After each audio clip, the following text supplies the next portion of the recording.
I stood at the edge of my son's neighborhood in Queens, clutching a neatly boxed birthday cake, shivering as the February wind whipped down the street like a blade. The New York air cut straight through my scarf, so I tugged it tighter around my neck. Today was my grandson Ben's 5th birthday. We'd made plans last week to celebrate together. I'd even gone all the way to that boutique bakery in Brooklyn to get him his favorite superhero cake, hoping to surprise him. But I'd been standing there for nearly 30 minutes making call after call, more than a dozen in total, and no one had picked up. Adrian had told me earlier that he was suddenly being sent out of town for work. My daughter-in-law Caroline hadn't answered at all. Her phone had been off from the start. I'd rung the doorbell once, twice, then a third time. Nothing. Still clinging to hope, I called Adrian again. This time he finally answered, but his voice was as cold and sharp as the wind. "Mom, I told you, I'm out of town for work. I'm not in New York right now. Please stop calling, okay?" I tried to keep my voice steady, though a quiet unease was already spreading through me. "What about Caroline?" I asked, my voice trembling slightly, touched with confusion and hurt. "Why isn't she answering? Why won't anyone open the door?" There was a pause on the other end, just a few seconds but long enough to hurt. Then he replied, his tone detached, almost robotic. "She's probably busy. Mom, it's just a kid's birthday. You don't need to be at every single one. Please stop bothering them."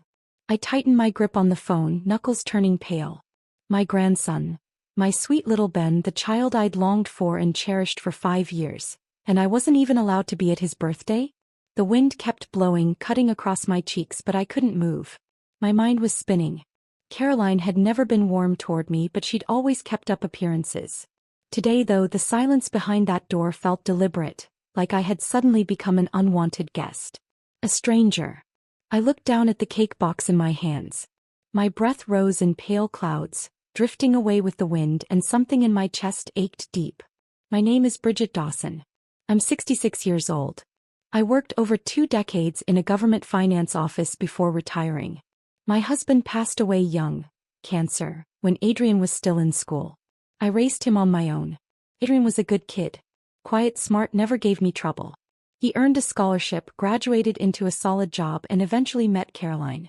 They got married and had been not long after. At first, I had no complaints about Caroline. My son had chosen her and I just wanted him to be happy. But over time I started to notice, Caroline never really welcomed me. It began with small things. I'd stop by to help tidy up and she'd stiffen, point out how I'd moved something or complain that my cooking was too heavy and didn't fit their clean eating lifestyle. When I offered to help with Ben's school runs, she politely declined, saying they had a nanny and everything was covered. I'm not someone who imposes. If they didn't want me involved, I took a step back. So I scaled things down, just gifts on holidays and birthdays, no unannounced visits. Still, I could feel her aversion. It wasn't subtle. It came from somewhere deeper.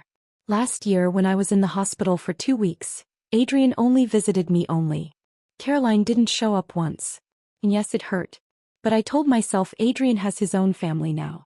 I couldn't expect more. I couldn't be a burden. But today was different. Today was Ben's birthday. I had reminded Adrian about it a week ago, hoping we could celebrate as a family. He had said, "Of course, Mom. You're so thoughtful." And now, this. A last-minute business trip, a locked door, and complete silence from Caroline. No explanation. Not even a token excuse. That's when it hit me. Maybe they just didn't want me there at all. Standing in the cold, the wind biting through my coat, I pulled out my phone and dialed a number I knew by heart. Carol Benson, who lived just down the street. Her grandson went to the same preschool as Ben. The call connected quickly, her warm and familiar voice cutting through the icy air. "Bridget? Everything okay?"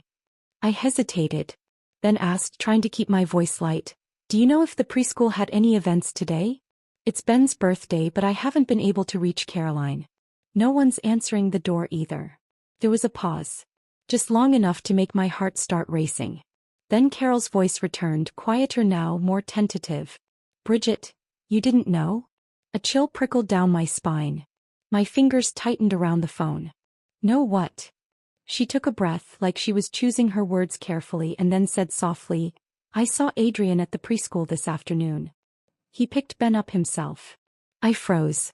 Everything around me, the wind, the noise, the ache in my hands, faded into silence. All I could hear was Carol's voice echoing in my head. Adrian, at the preschool? But he told me he was out of town on business. And just like that, my heart sank. The cake box in my hand crumpled slightly from my grip. He lied to me. He hadn't gone anywhere. He went to get Ben himself. Meanwhile, I stood outside their door, frozen, waiting like a fool. He'd known I was coming. And still he said nothing. Left me out in the cold. Literally. Why lie to me? Why shut me out like I was some intrusive stranger? The wind picked up again, this time fierce and sharp, making my face sting. The cake felt suddenly heavier, like it was pressing down on my chest. My thoughts tumbled in every direction until one settled hard in the pit of my stomach. The one I didn't want to admit. They didn't want me there. Not just today. Not anymore. It was pathetic, really, how long it had taken me to see that. On the walk home, everything felt fuzzy, like I was moving through fog. At the corner, I heard someone call my name. I looked up and saw Carol approaching, her face tight with concern. She stopped in front of me, hesitant. "Bridget," she said gently, "forgive me for saying this, but I've heard things. Rumors, you know. That Adrian and Caroline, they've been talking for a while about wanting more space. Less interference." I gave her a strained smile. "Thanks, Carol. I think I'm starting to get the message." She looked down, her voice lowering. "It's more than that. Word is, they're planning to sell the house. The one you gave them. It's already listed with a broker." My legs buckled slightly. That house. That house was the one my husband and I scrimped and saved for in our younger years. It was supposed to be our retirement security. When Adrian got married, he said the place he bought felt too small, that the mortgage was stretching them thin. I gave him the house, free and clear, thinking it would help them breathe easier. I moved into a subsidized senior unit, barely 180 square feet. Just a bed and a tiny table. It was tight, but I didn't complain. I thought I was helping my family. But now, they were selling it? Without telling me. It felt like a bucket of ice water dumped over my head. Every nerve went numb. They weren't just setting boundaries. They wanted me gone. Completely. When I got back to my cramped but spotless apartment, the first thing I did was call the bank and suspend the monthly transfers I'd been sending to Adrian. Every month, a portion of my pension went to help him with the mortgage, because he said things were tight and I couldn't stand to see him stressed. But now, no more. The next morning, I went to the property records office to check the house's status. Sure enough, it was listed. I held the printed listing in my trembling hands and took a long breath before pulling out my phone. I texted Adrian a single sentence. "We need to talk about the house." He called back within 5 minutes. His tone was, as always, cool and clipped. "Mom, the house is mine now. Why are you so worried about it?" I kept my voice even firm. "That house was your father's legacy. I gave it to you because you needed help. If you're selling it, the least you can do is involve me in that decision." He laughed dryly. "Mom, come on. You're living fine, aren't you? Selling it helps us. It helps Ben. Why make this harder than it has to be?" I replied calmly, "This isn't me making it hard. This is me finally stopping the act." The call ended there, with tension so thick you could feel it through the phone. Adrian didn't understand why I was upset. Maybe he never would. In his mind, the ideal mother was someone who showed up only when asked, and disappeared the moment she was inconvenient. Someone who could vanish when she was embarrassing and reappear when money got tight. But I'm done with that. I'm done being invisible and useful only when it suits them. That night I barely slept a wink. It wasn't the wind that kept me up. It was the cold inside. The radiator buzzed steadily in the corner, but I felt like I was curled up in a hollow shell, getting colder with every hour. My eyes were closed, but my mind wouldn't stop. The photo of Ben hung just above my bed. He was grinning so brightly in it. And yet today I didn't even get to see that smile. I kept replaying Adrian's voice on the phone, distant, impatient, and that one line I couldn't shake. "Mom, stop calling me. You're really bothering us." A bother? After all those years I stayed up with him through fevers in the ear, after watching him take his first steps into adulthood, after worrying myself sick over him for decades. Now I was just an inconvenience? Before the sun came up, I sat up in bed, walked into the kitchen and brewed a cup of black coffee. While it cooled in my hands, I opened the drawer and pulled out a copy of the property gift agreement. I could hardly remember what I was thinking when I signed it. Only that he'd said the mortgage was killing them and he needed help. I didn't ask questions. I handed over the deed to the house my husband and I had scrimped and saved for together. I didn't even get a lawyer. I just trusted him. By the time the coffee went cold, I'd made up my mind. At 7 sharp, I slipped on my trench coat and headed toward the library. In my bag were 2 things: the signed agreement and a printed copy of the real estate listing I'd pulled up the night before. Inside the library's old brick building was a community legal aid office. Every Wednesday, a retired lawyer volunteered to help folks like me, low-income seniors, navigate the system. When I arrived, a line had already formed. Elderly men and women in heavy coats clutched folders or stared down at their shoes. I quietly joined the line, my heart too tangled to describe. When it was my turn, a tired-looking woman with red-framed glasses greeted me at the front desk. She had a gentle tone despite the dark circles under her eyes. "Hi there. What kind of issue are you needing help with?" "It's about a gifted family property," I murmured. I might need some guidance." She nodded. "Do you have the documents with you?" I handed over the agreement and the listing. She skimmed them, her eyes pausing slightly mid-read. "Come with me," she said. "You'll want to speak to Helen." Helen Porter. I'd heard the name from neighbors before. She used to specialize in family asset and eldercare disputes. Now she volunteered as a community legal advisor. Her hair was a soft white, curled just enough to frame her face. The lines around her eyes told stories of patience, not weariness. "You're Bridget, right?" she asked. "Can you tell me a bit about what's going on?" I told her everything, about gifting the house, about Adrian and Caroline shutting me out, and how they had listed the property for sale without saying a word. She flipped through the paperwork, skimming slowly. "This agreement, yes, it's official. The property title is under your son's name now." I bit my lip and nodded. "But here," she pointed to a fine line of print with her pen, "this part's vague but important. This gift is provided for family support purposes. Any sale requires prior knowledge and written consent of the original grantor. This gives you a foothold." My eyes widened. "So, I can stop them from selling it?" "You can try," she replied, setting the pen down and meeting my eyes. "You can file for an emergency injunction on the grounds that the sale violates the intended use of the gift. At the very least, it'll delay the process until you can argue your case." My heart beat faster, like a crack had finally appeared in the wall that had been pressing down on me for days. "But if Adrian and Caroline find out I did this, won't it make things worse between us?" Even now, a part of me still cared. Helen paused, then softened her tone. "Bridget, ask yourself, who earned that house? You and your husband spent years saving every month, paying down that mortgage together. You gifted it out of love and trust. And they turned around and listed it behind your back. This isn't about stirring up conflict. This is about protecting yourself." Her words caught in my throat. I knew all of it, but no one had ever said it aloud. No one had ever stood beside me and told me I wasn't wrong to feel betrayed. She handed me a statement of claim form, then pulled out some sample case files from a drawer. "Take these home and review them. If you decide to move forward, I'll help you get the paperwork in order." I nodded, voice quiet. "Thank you." By the time I stepped outside, it was nearly noon. The sun was out, but it gave off no warmth. I sat on the bench in front of the library, looking down at a photo of Ben on my phone. His smile was as sweet as ever, but behind that smile were 2 parents who saw me as nothing but a burden, someone to be pushed aside, dealt with quietly.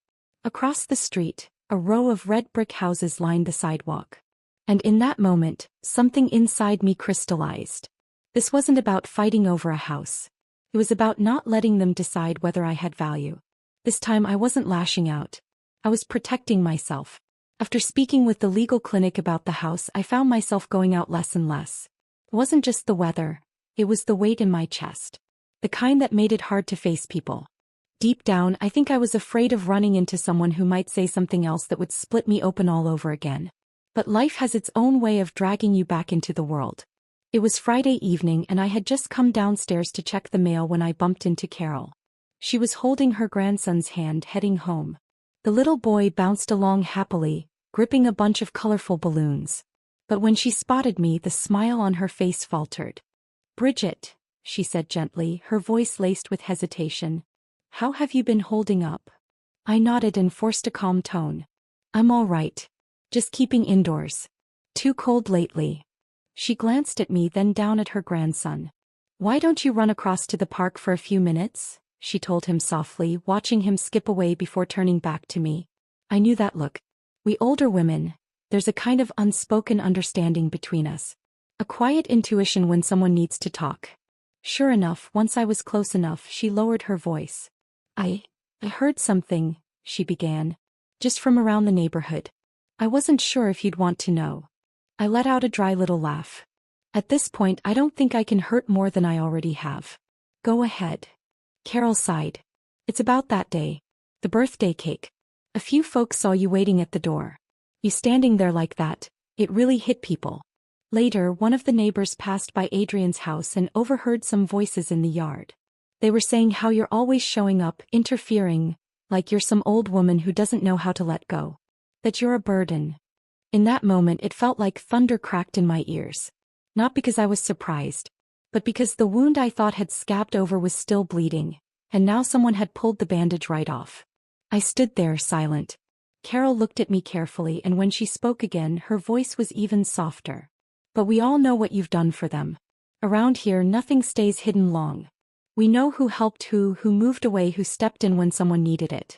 And Bridget, everyone knows how much you've given. I pressed my lips together, fighting the sting rising behind my eyes. Thank you for telling me, Carol. Honestly, maybe it's time I stop pretending I don't see it. She reached out and gave my shoulder a gentle pat. Bridget, it's not that you weren't needed. It's that they don't deserve you. And just like that, something inside me cracked open. A shaft of light cutting through the fog. He was right. It wasn't that I had no value. It was that they no longer deserved the sacrifices I'd been making. The next day I called Adrian and asked if we could meet.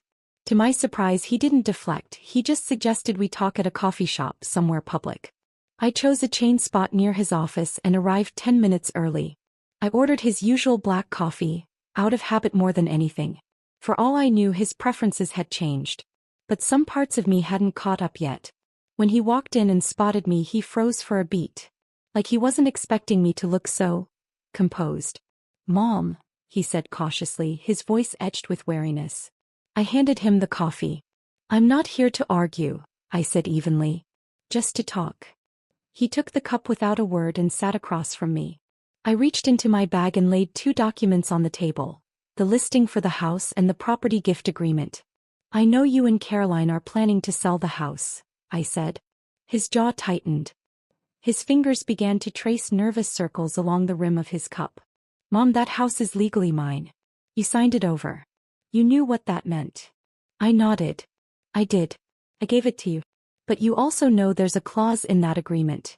It says any sale must be disclosed and approved by the grantor. He was quiet for a few seconds. Then muttered under his breath, Caroline said you wouldn't care. I looked him dead in the eye. Do you really think a mother who gave away her last home, who lives alone in a subsidized apartment, wouldn't care what happens to the house she built her life around? He didn't answer. I pressed on. I've never wanted to hold you back from living a good life. But that doesn't mean I'll accept being completely shut out. I will not have everything I've given reduced to being an inconvenient burden. He looked up at me then. And for a moment I saw something flash across his face. Guilt, maybe. But it vanished quickly, tucked behind the same guarded expression. Mom, we didn't mean it like that. Things have just been tight lately. The mortgage, Ben's school expenses, we're just trying to ease the pressure. I gave a small dry laugh. I know life's not easy for you. But have you ever stopped to think that I'm 66, living alone on a fixed income? I'm not made of steel. You've leaned on my support for years. Financially, emotionally, and the second it's inconvenient, I'm left standing out in the cold. That's not easing pressure. That's betrayal. His face stiffened. His lips parted, but no words came out. I stood up. My voice was steady but clear. This isn't over. I've spoken with a lawyer. That house can't be sold without my consent. So unless you get my signature, don't expect to see a single dollar come out of it. And with that, I turned and walked out. My reflection in the cafe window showed a straight spine, a woman standing firm. I didn't go home right away. I sat on a bench down the block, letting the city move around me. Sunlight poured through the narrow gap between office towers, lighting up the paper in my hand. A copy of the property injunction request I had signed earlier. I planned to file it officially next week. This was only the beginning. I didn't expect Adrian to suddenly change, or for Caroline to grow a conscience overnight. But I had finally learned something. Family does not give anyone the right to drain you dry. I am a mother. But before that, I am me. A few days later, I walked into the community legal aid office with a full stack of documents in my hands. Helen looked up and gave me a small nod. Ready? I handed her each page one by one. My voice was calm, resolute. I'm ready. She carefully reviewed the documents, checking each date, signature, and line for compliance. Once she was satisfied, she folded her hands and spoke gently. We'll file for the emergency injunction today. The judge typically issues an initial response within 48 hours. If approved, the property will be temporarily locked from any transactions. I nodded. My chest still felt tight, but not like it had a few weeks ago. I wasn't drowning anymore. Helen slid a copy of the filing across the desk. Bridget, once they receive the order, they're probably going to show up at your door. You need to be prepared for that. I am, I said again. Even I was surprised at how steady my voice sounded. That afternoon, just past 2 o'clock, I was in the kitchen making tea when the doorbell rang. I glanced through the peephole. Adrian and Caroline. I didn't hesitate long before opening the door. They stood there, their expressions tight. Adrian tried to sound composed. Can we come in and talk? I stepped aside and let them in.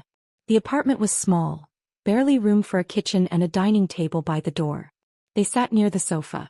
I stayed across from them, holding my tea, saying nothing. I waited. Caroline spoke first. Bridget, we got the notice from the court. You froze the property sale. I didn't answer. Just looked at her, letting the silence be its own confirmation. Adrian sighed, already on edge. Mom, why are you doing this? You said yourself, you gave us the house. I slowly set my cup down. I did. But I also left protection in place. That agreement clearly states any sale requires my consent. You both knew that. And yet you tried to sell it behind my back, without a single phone call. Tell me, Adrian, does that feel like respect to you? Caroline jumped in defensive. It wasn't meant like that. You just thought I wouldn't find out, didn't you? I cut her off. Thought I was old, agreeable, wouldn't make a fuss. So you could keep taking and I'd keep quiet. Adrian's face darkened. He shifted in his seat, jaw clenched, but said nothing. I turned to Caroline. You've never liked me. I've known that for a long time. You think the way I live, the way I talk makes you uncomfortable. That I overstep. That I meddle. But tell me, when you couldn't find a nanny after Ben was born, who was there within the hour? Who dipped into her retirement savings to help with your mortgage?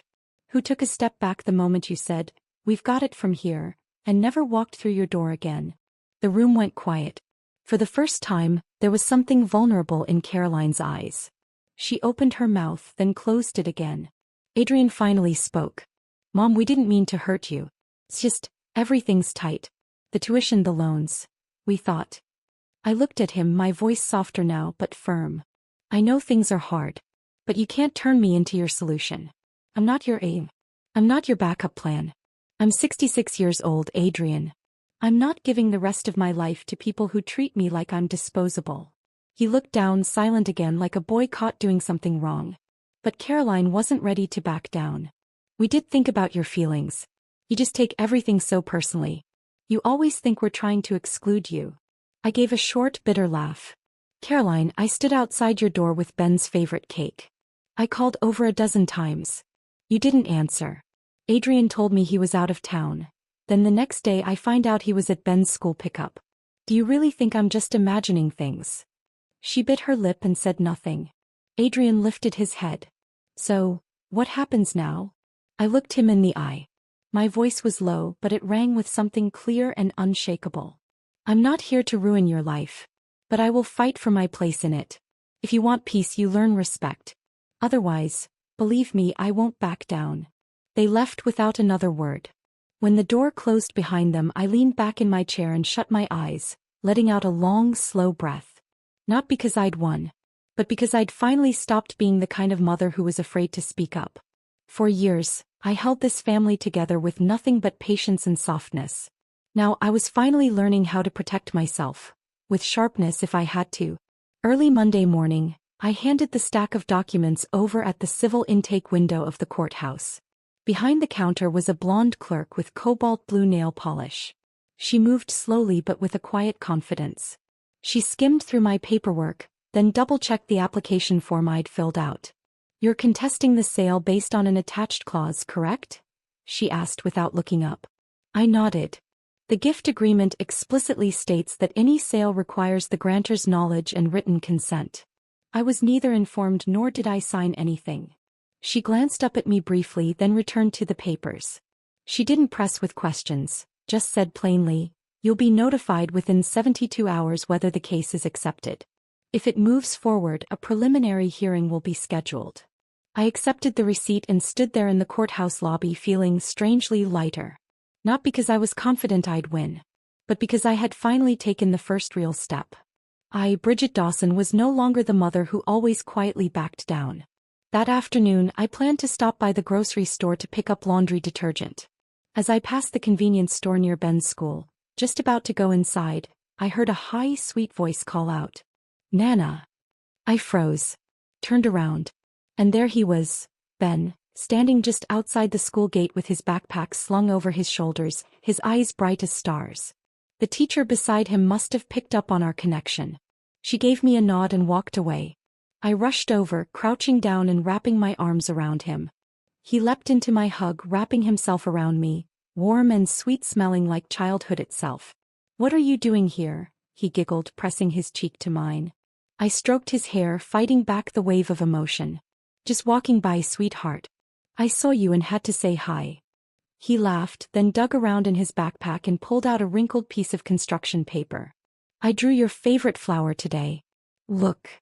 The picture was a wobbly, vivid bunch of pink carnations, colored with intense scribbles. At the top, in lopsided letters, he had written, "To Nana." My throat tightened.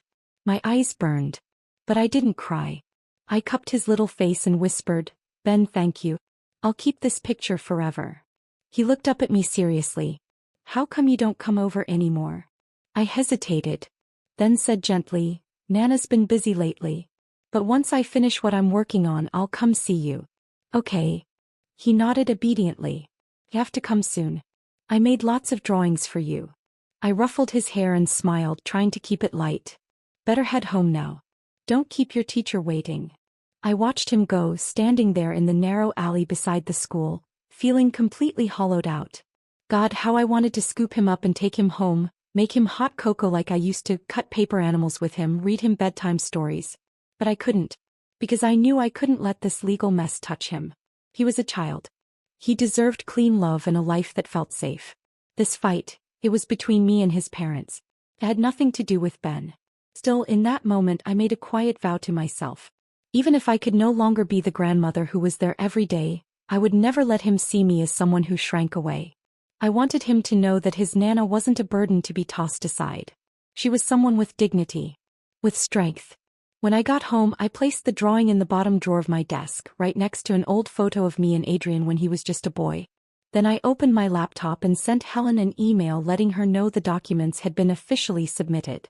She replied almost instantly. "Well done, Bridget. I'll let you know when it's time to send notice to the opposing counsel." I stared at the screen for a moment before typing back. "Thank you. I'm ready for whatever comes next." And I meant it. For so long, I'd tried to earn a place in my family through silence and sacrifice. But now I was learning to hold that place with my voice. This wasn't just about a house. It was about protecting the rest of my life. A week later, on a quiet afternoon, the court's official ruling landed in my inbox. I opened the PDF, heart pounding in my chest, eyes darting down line after line, until I found it. The court has determined that the case warrants judicial review. Therefore, a preliminary injunction is hereby issued. The property in question shall be frozen throughout the litigation process. Any attempt at sale, mortgage, or transfer is deemed invalid. I stared at the screen in silence until my vision blurred and my eyes welled up. I knew this wasn't the end of the case. But it was the first real acknowledgement, an authoritative voice saying you're not being petty. You're standing up for what's yours. The next morning Helen called. "Bridget, you nailed it," she said, her voice carrying a rare note of cheer. Your agreement may have been simple, but it saved you. The judge acknowledged your interpretation of the gifting clause and agreed that, ethically, this sale raises serious concerns. I held the phone tightly, trying to stay composed. So, does that mean the house is frozen? For now, yes. She paused. But more importantly, this sends a clear message. You're not someone who can be brushed aside anymore. Then she added, the judge is also recommending we attempt mediation. They may offer you a settlement in exchange for lifting the freeze. Are you open to hearing them out? I was quiet for a moment. It wasn't that I didn't want compensation, I just didn't want it handed down like hush money. I said softly, I'm willing to listen. But not in a rush. Let them sit with what they've done for a while. And sit they did. 2 days later, Carol caught me in the produce aisle of the grocery store we both frequented. I saw Caroline in the parking lot, she said, eyes wide. Red in the face, on the phone with someone, yelling about how the loan didn't go through, and blaming you for messing everything up. I nodded, didn't say a word. I could guess what was happening. They were counting on selling the house to fill a financial gap. Maybe for Ben's tuition, maybe to upgrade their home. But now with the freeze in place, they were stuck. Like a snake caught by the tail, furious but powerless. Carol leaned in closer. She said you were being cold-hearted, putting them through this. I just gave a small shake of my head. I no longer needed Caroline's understanding to feel at peace. I had found something far more important. I had proven to myself that I could live on my own terms. And as for Adrian, the day he received the official notice from my lawyer, he came home and barely said a word. Caroline was pacing the living room. She needs to back off. She should have known better than to get involved again. Adrian sat down, rubbed his temples. Then quietly said, she didn't do anything wrong. She's held back for years. For us. Caroline stopped mid-step. What's that supposed to mean? You know exactly what I mean, he said, his voice strained. We've taken so much from her. What have we ever really given back? Maybe, just maybe, it was the first time they were really arguing over me. Not my money. Not the house. Me. I didn't show up to gloat. I didn't twist the knife. Instead, I did something I'd been putting off for years.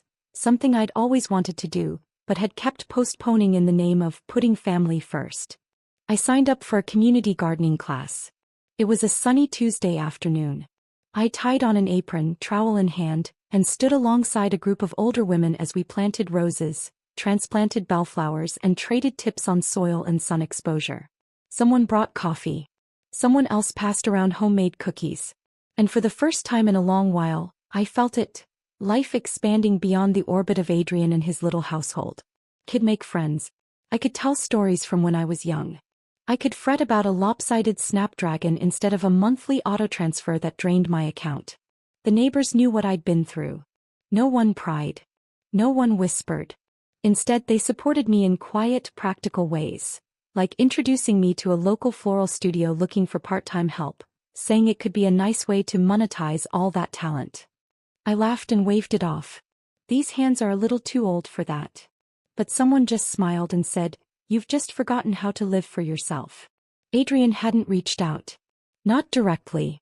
But Carol did mention seeing him one day sitting alone on the courthouse steps. She said his eyes were rimmed red like he'd just been chewed out, or maybe just cried. I didn't respond.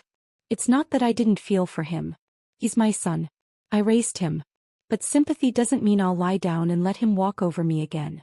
That weekend, I sat by the living room window trimming rose stems while an old radio show hummed in the background. The soft rhythm of the shears matched the slow hush of the evening light. Then the phone rang, an unknown number. I hesitated before picking up. Mom. The voice on the other end was low, hoarse. I didn't speak. He waited a beat, then went on. I know we were wrong. Caroline kept saying she wanted more. More security, a better life. She said if we just sold your house, we'd have a big cushion. And I let myself believe that. We took everything you gave us and acted like it was owed. My voice came quietly. And you forgot that love, even a mother's, needs to be respected. Needs to be seen. There was a pause. Then he said, I've spoken to our lawyer. I'm wiring you a compensation amount. It's not everything, I know, but it's a start. We won't touch the house again. The deed will just stay as is. You can decide what happens to it whenever you want. Silence stretched for a moment. I didn't hang up. I just said softly, Adrian, if you're serious about changing, then start with respect. The rest, we'll see. A quiet, okay, came through the line. Then the call ended.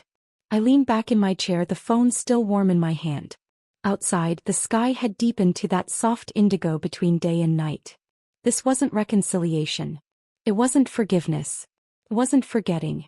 But it was something else. Something better.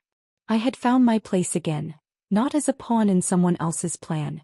Not as the always giving, never seen mother figure. I was Bridget Dawson. Retired. Alive. Capable. Boundaried. I had won the case. But more importantly, I had won myself back. A month later, spring finally arrived. On my windowsill, the first hyacinth bloomed, a soft violet blossom gently pushing through a cluster of green leaves. It felt like a long-awaited breath, a quiet exhale after holding in the cold for too long. That morning, I received a text from the bank. Adrian had transferred me a sum, not large, but considering their current situation, it was a clear gesture. In the memo line, he'd written only 4 words. Compensation. I'm sorry. After reviewing the details, Helen said, you can treat this as partial emotional damages or, if you're ready, as the basis for a settlement. If you choose, we can drop further litigation at the next hearing. I nodded slowly. I'd never intended to reclaim the house just to sell it. It might not ever be returned to my name in full, but I'd secured something far more valuable. The assurance that I'd never be left without a roof over my head again. I notified Adrian and Caroline that they could retain the title for now, but from here on, any future sale would require my explicit written approval. Without my signature, not a single brick could be touched. All of it was put into a formal memorandum of understanding and filed in the court's electronic system. I kept a printed copy for myself, a key to a lock I no longer feared. With the housing dispute behind me, my life finally settled back into a gentle rhythm. Ben had been calling more often. I had a feeling his parents were no longer actively discouraging our contact. Nana, he beamed on a recent video call, holding up a picture book. Did you know whales sing at night? I laughed while pouring myself a glass of water. Well then, next time you'll have to read it to me, okay? Okay, he nodded fiercely. Then he leaned in close to the camera and whispered, Mom said you're moving again. Are you taking the flower picture I made for you? The carnations. My nose tingled with warmth. I nodded. Of course I am. I'm even getting it framed. After the call ended, I stood in the middle of my nearly empty apartment. Just walls and echoes now. This place had been my rock bottom but also my awakening. And now it was time to turn the page. Adrian really was trying to repair what was left between us. Beyond the money, he'd also helped me get in touch with a senior-friendly living community on the west side of town. The units were designed for independent living with basic support services. The one I chose had a spacious balcony and a raised garden bench for planting. I planned to bring the hyacinths with me along with my stubborn little succulents that had never quite thrived, but hadn't died either. As for the old house, after discussing it with Adrian and Caroline, we rented it out. Helen helped us through the process. It's now home to a young couple, both nurses. The rent isn't much, but it's enough. Adrian and I agreed to split it 50-50. That income gives me peace of mind and independence. On moving day, I didn't tell Adrian, but somehow Ben knew anyway. He called, his screen shaking as he waved the phone around. Nana, can I visit your new home? I smiled. If your mom says yes, you're always welcome. I'll make them call you, he said seriously. A few days later, Adrian did text. Mom, if it's okay, I'd like to bring Ben by to see your new place. I replied simply. Ben is always welcome.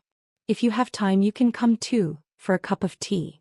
That first night in my new home, I made myself a pot of chamomile tea and opened the windows to let the spring breeze in. The corner lamp cast a warm yellow glow on the wall. I sat in a brand new wicker chair with Ben's drawing beside me, a poetry book on my lap, and a flyer for next week's volunteer recruitment at the community gardening club on the table.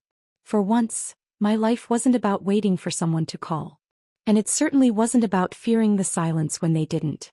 I finally understood, starting over doesn't require something loud or dramatic. It's a quiet unfolding, a slow reclaiming of yourself. It begins with no longer trying to stay relevant in someone else's story.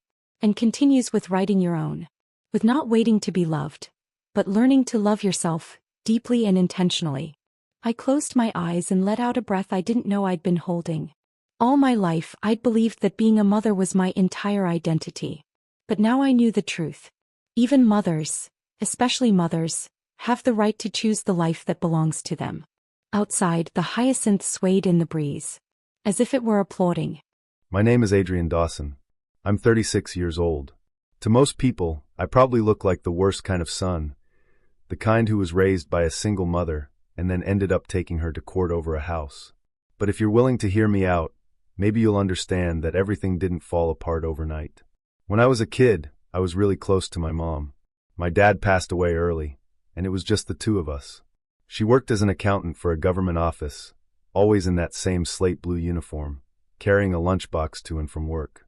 My favorite part of the day was when she got home and started cooking dinner, asking, "Did anyone give you trouble at school today?" "Nope," I always said, even if it wasn't true. She'd smile and say, "Good. You're the most important thing in my life. I need to know you're okay." Back then, I truly believed she was the warmest presence in the whole world. Even after I moved out for college, she kept calling every week, asking if I needed anything, groceries, socks, batteries. Every time I came home, she'd have a pot of my favorite tomato braised beef stew on the stove. "Your dad loved this," she'd say. "And it was your favorite when you were little. When you take a bite, it feels like this house still has a heartbeat." I was touched every time, and I never stopped wanting to repay her. But life got complicated, and so did I. I met Caroline not long after graduation. She was smart, decisive, driven, a fast riser in the insurance world. I was drawn to the way she seemed to always have a plan. She made me feel like I was finally stepping into adulthood with direction and control. We got married pretty quickly. We moved into a modest 2-bedroom I bought with a mortgage. At first, everything felt manageable. But when Ben was born, things started to shift. My mom was overjoyed, naturally. And her joy came with offers. "Do you want me to watch the baby for a few hours? I can come by in the evenings and cook. Let me help out on the weekends with laundry or cleaning." She meant well. I knew that. But to Caroline, it felt like an invasion. "She has no boundaries, Adrian," she'd say. "She calls it helping, but she's interfering. Have you even thought about how we're supposed to build our own family if she's always right there?" I didn't agree at first. But she repeated it so many times that eventually, I started to believe it. One night stands out. My mom had made dinner for us, nothing fancy, just a surprise visit. I forgot to tell Caroline. When she walked in and saw my mom there, her face just dropped. Later, at dinner, my mom casually suggested, "Maybe move Ben's high chair closer to the wall. He keeps dropping food." That was it. Caroline went silent. 2 days of cold shoulders followed. "You never take our side," she finally snapped. "Your mom's always stepping in, and you let her. Do you even see it?" That night, I had my first real thought. Is Mom doing too much? After that, our interactions with her became controlled. Every visit had a time limit. We stopped complimenting her cooking. When she offered to watch Ben, we said, "No thanks, we've hired help." And the money, her monthly bank transfer to help with the mortgage, I never acknowledged it again. I knew she felt it. The coldness. I knew she was pulling back, trying to stay out of the way.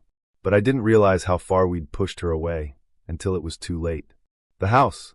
That was Caroline's idea. "Adrian, we're drowning in bills. The mortgage, the car loan, it's too much. That house your mom gave you, it's just sitting there. We should sell it. She already signed it over to you. We just need to authorize a sale. That's all." I hesitated.